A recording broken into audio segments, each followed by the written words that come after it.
रात के ठीक 11:47 पर मेरे दोस्त आर्यन के घर से फिर वही आवाज़ आई, कुछ टूटने की और किसी के ज़ोर ज़ोर से चिल्लाने की। लेकिन इस बार आवाज़ सिर्फ आर्यन की नहीं थी, कोई और भी था जो उसके अंदर से बोल रहा था। आर्यन 19 साल का एक बिल्कुल नॉर्मल लड़का। हम दोनों बचपन से दोस्त थे। वो हंसने वाला, मजाक करने वाला, चिल्ड बंदा था। लेकिन उसकी एक आदत थी, उसे छोटी छोटी बातों पर गुस्सा जल्दी आ जाता था। जैसे गेम हार गया तो फ़ोन फेंक देगा, कोई मजाक कर दे तो लड़ाई करने को तैयार। लेकिन पहले ये गुस्सा बस कुछ मिनटों का होता था, फिर सब कुछ नॉर्मल। पर 1 साल पहले सब बदल गया। हम 4 दोस्त एक रात बाहर घूम रहे थे, तभी किसी ने बोला, चलो उस पुरानी हवेली में चलते हैं।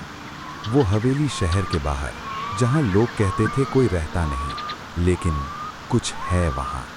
हमने सोचा फन होगा, लेकिन जैसे ही हम अंदर गए, हवा ठंडी हो गई, अजीब सी स्मेल, और हर कदम पर ऐसा लग रहा था कोई हमें देख रहा है। 2 दोस्त डर गए और बाहर ही रुक गए।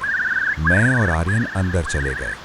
अंदर एक लंबा कॉरिडोर था और आखिर में एक दरवाज़ा आधा खुला हुआ। आर्यन ने हंसते हुए कहा, चल देखते हैं क्या है।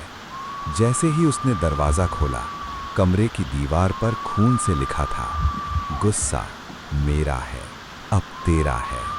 मैं डर गया। मैंने कहा, चल बाहर चलते हैं। लेकिन आर्यन वो वहीं खड़ा रहा, जैसे कोई उसे बुला रहा हो। अचानक कमरे का दरवाज़ा अपने आप बंद हो गया।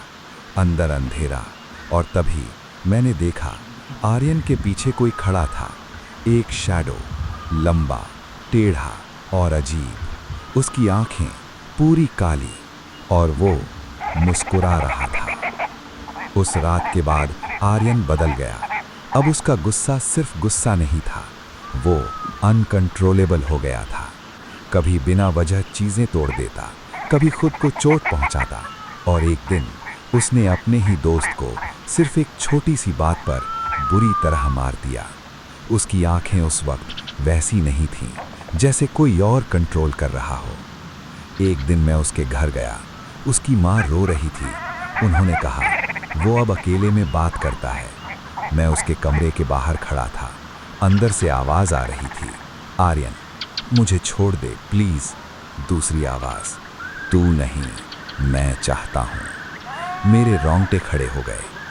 रात के 11:47 पर मुझे कॉल आया, आर्यन की माँ का, जल्दी आओ। वो फिर से।